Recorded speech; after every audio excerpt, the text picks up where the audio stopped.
Inside a bustling primary school classroom, every desk stands in perfect alignment, save one. A small wooden chair, its paint worn smooth by tiny hands, remains forsaken. The echoes of laughter and innocent chatter have long since faded.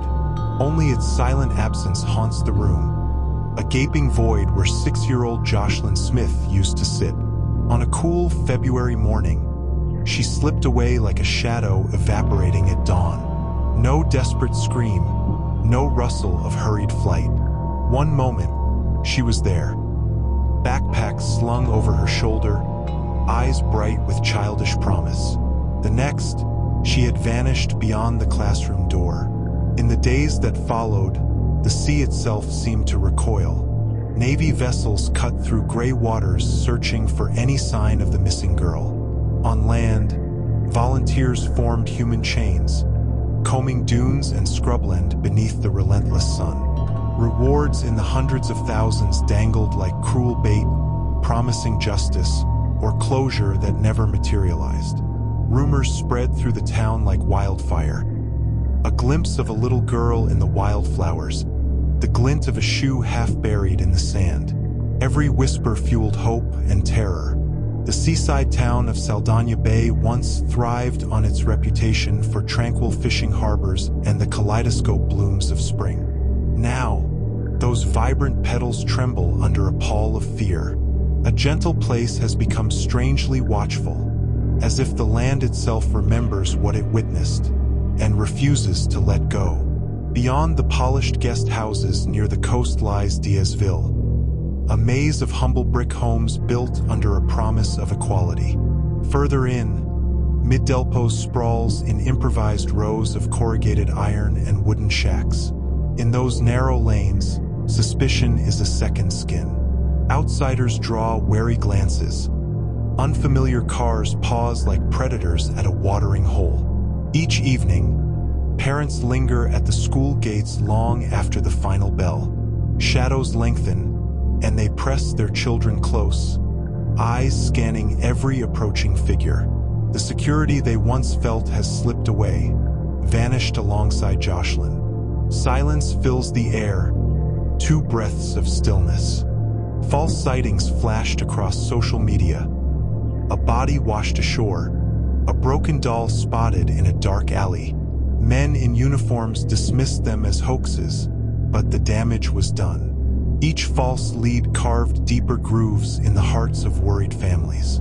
Every fictional tragedy felt like a premonition. Community activist Carmelite Ross recalls the night her own daughter begged not to sleep alone. The little girl clutched a teddy, eyes darting at every creak in the ceiling. Their home, once a refuge, had become a cage of dread.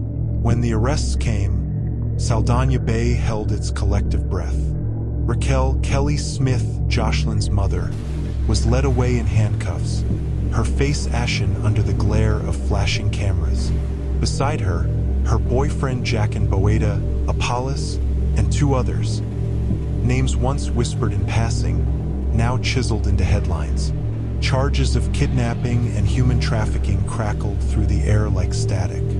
That modest shack in Mid-Delpos, the last place Jocelyn was seen, stands locked and empty, a tomb of memories. Its thin walls seem to pulse at night, as if it remembers the light-footed laughter that once echoed within. Another hush descends, 2 more silent breaths. March 7th brought angry crowds to the magistrate's court.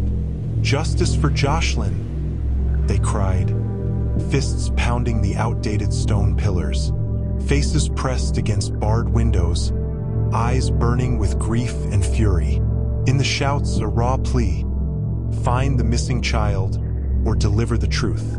Ward Councillor Lawani Sayabulila spoke of fear dividing neighbors by color, colored against black, suspicion set aflame by rumors accusing a local Sangoma of sinister rites. But unity emerged from the ashes. For a moment, differences melted away as the community rallied to a single cause: the search for a lost girl. They dredged their own resentments and fears, burying them in the sand. so that every willing hand could join the quest. For a fleeting time, Saldanha Bay remembered how to stand together. Yet the ordeal continued. Famsa Sagaka, once accused and now freed for lack of evidence, fled her home under the weight of threats. She spoke on television of torture behind police bars, words that linger like a toxic fog. No answers have come, no apologies for her ordeal. Laurentia Lombard, the last person seen with Jocelyn, sits behind locked iron doors. A confession murmured to prosecutors promises revelations yet to arrive. But without a body, without proof, the mystery stretches on, an open wound refusing to heal. In South Africa, a child disappears every 5 hours. 3/4 return home. The rest drift into darkness, suspected lost to trafficking or worse. These are not faceless statistics here.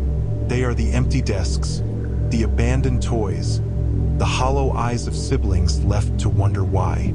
Silence again. 2 quiet moments.